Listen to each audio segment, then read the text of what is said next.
환율이 오르는데 기업들은 수출하고 나면 달러가 남잖아요. 환율이 이렇게 계속 우상향하니까 환전을 하면 자기들이 손해인 겁니다. 서학개미가 하는 그 주식은 일부분이 듣고, 저는 오히려 우리 개인들이 미국 주식을 사야지 환율 예방이 된다고 보고 있습니다. 네, 안녕하십니까. 세종대학교 경영학과의 김대중 교수입니다. 만나서 반갑습니다. 저는 우리 환율이라고 하는 것은 우리 필수품이다, 이렇게 저는 보고 있습니다. 대한민국은 무역 의존도가 75%입니다. 무역 의존도 1위는 독일인데 80%입니다. 독일 다음으로 우리나라가 수출과 수입을 많이 하는 나라다, 이렇게 보시면 되겠습니다. 그러니까 모든 원자재를 가져와서 우리가 전기를 일으켜서 공장에 보내고, 또 밀가루를 수입해서 우리가 칼국수도 먹고 분식을 먹습니다. 이와 같이 우리 환율은 우리 국민들이 매일매일 체감하는 것입니다. 환율하고 나하고 뭐 관련이 없다, 이렇게 생각할 수도 있는데, 환율이 오르면요, 전기를 만드는 석유 가격, 석탄 가격, 이런 것이 올라가게 됩니다. 그래서 지금 우리나라 환율 64개국 중에 거의 꼴찌 수준으로 환율이 떨어졌습니다. 여러분들이 많이 먹는 커피 가격이 있죠. 요즘 한 500원 정도 올랐습니다. 바로 환율이 올랐기 때문에 우리가 먹는 커피까지도 영향을 받는다, 이렇게 보시면 되겠습니다. 저는 1997년도 외환위기를 직접 맞았습니다. 그 당시에 제가 환율이 2,000원이 됐습니다. 그래서 달러가 너무 귀하게 되니까 1달러를 내면 짜장면을 줬을 시대가 바로 1997년 외환위기입니다. 외환위기라고 하는 것은 반복되어 일어납니다. 아르헨티나가 10번째 국가가 파산했습니다. 아르헨티나는 은행 예금이자가 연 100%입니다. 우리 대한민국 97년도 외환위기가 났을 때 은행 이자가 30%였습니다. 이와 같이 외환위기가 난다면 이렇게 원화의 가치가 휴지가 된다, 이렇게 보시면 되겠죠. 우리 대한민국이 수출 수입 안 하고 우리끼리만 산다 그러면 이런 문제가 없겠지만, 전기 요금, 밀가루 요금, 커피 요금, 뭐 비행기 타고 외국에 나가려고 그러면 다 환율과 밀접한 관련이 있습니다. 지난 5년간 우리가 소비자들이 이제 먹는 소고기, 실질적인 소고기는 한 30% 정도 올랐거든요. 5%가요. 그런데 환율이 오르면서 소고기 가격이 한 60% 정도 올랐습니다. 그러니까 결론은 2배 정도 올랐다는 겁니다. 전 세계가 지난 5년간 30% 올랐지만 소고기는 한국에서 60% 올랐다. 그 이유는 뭔가 하면 바로 환율이 매년 5% 정도 반영이 되는 겁니다. 이와 같이 환율이 오르게 되니까 모든 물건 가격이 오르고 그 국가 자체가 가난해지는 겁니다. 외환위기가 어떻게 우리가 알 수 있느냐, 가장 좋은 신호가 바로 환율입니다. 그래서 환율에 우리 국민들이 크게 놀라는 거고 시한폭탄이 된 거다. 동학개미는 우리가 동학농민전쟁 같이 우리 국내 주식을 투자하는 것을 동학개미라고 부르고, 서학개미는 이제 미국 주식 사는 것을 서학개미라고 불렀습니다. 우리 서학개미가 가지고 있는 주식은 진짜 소액이고 얼마 되지 않는다. 대한민국은 매년 1,000조 정도를 수출합니다. 외국에. 또 900조 정도를 수입합니다. 한국은 매년 100조씩 무역 흑자가 나는 나라입니다. 그러니까 환율이 오르는데 기업들은 수출하고 나면 달러가 남잖아요. 환율이 이렇게 계속 우상향하니까 환전을 하면 자기들이 손해인 겁니다. 삼성전자, 현대자동차가 수출을 통해서 흑자가 되면 이 돈을 원화로 바꾸지 않는 겁니다. 기업들이 원화로 바꾸지 않으니까 정부가 강제로 최근에 조사를 했습니다. 기업들이 얼마나 달러를 가지고 있느냐, 이렇게 조사까지 하고 국민들에게도 미국 주식 사지 말고 한국 주식 사면 더 우대를 해주고 세금을 감면해 주겠다고 했는데, 저는 오히려 우리 개인들이 미국 주식을 사야지 환율 예방이 된다고 보고 있습니다. 우리 기업과 개인이 가지고 있는 미국 주식과 달러가 1조가 넘습니다. 외환보유고보다 더 많은 미국 자산을 가지고 있습니다. 이 정도로 기업과 개인들은 철저한 대비를 하고 있다, 이렇게 말씀을 드릴 수가 있겠고요. 국민연금이 1,300조가 전체 가지고 있는 자산인데 미국 주식을 가지고 있는 게 500조가 넘습니다.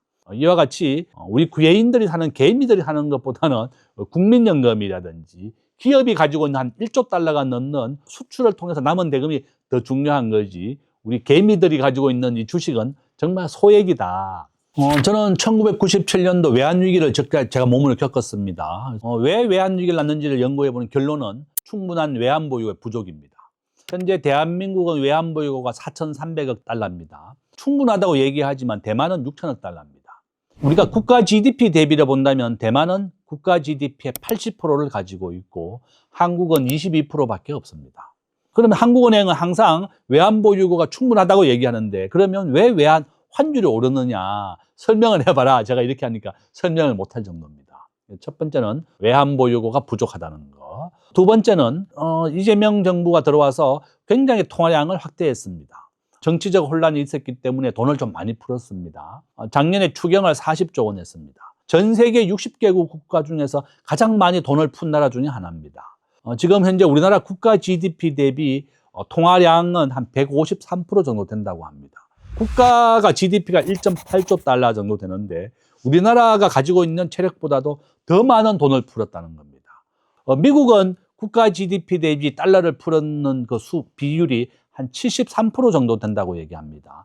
그러니까 우리 대한민국과 미국을 비교했을 때 우리가 시중에 풀린 돈보다 달러가 풀린 것은 절반밖에 안 된다는 겁니다.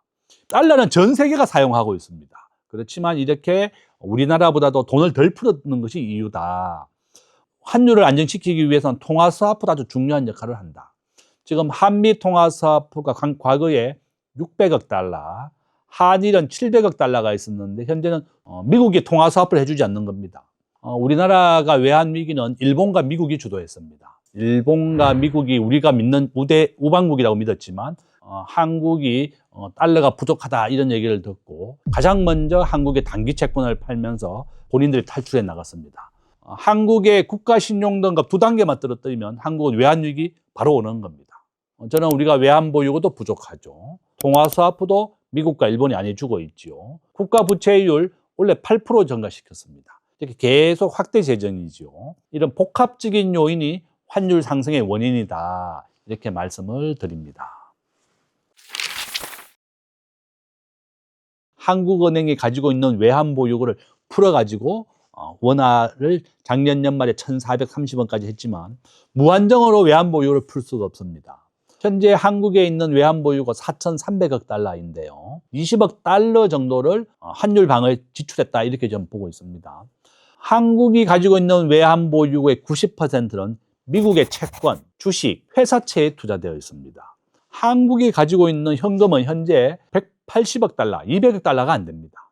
4%밖에 현금으로 가지고 있지 않습니다. 그래서 정부가 미국에 매년 200억 달러를 직접 투자하겠다고 얘기한 겁니다. 현금이 200억 달러밖에 없기 때문에 그런 겁니다.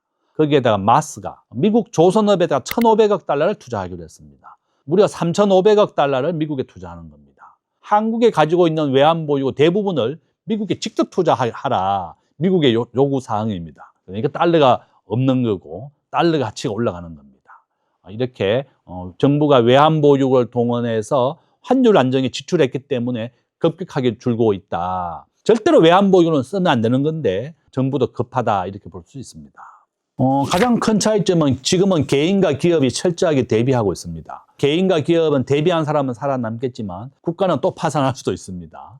우리 개인들이 현재 기업들과 한 1조 달러가 넘는 외환보유고를 가지고 있는 겁니다. 미국 주식을 가지고 있고 기업들은 삼성전자, 현대자동차가 수출하고 달러를 가지고 있잖아요.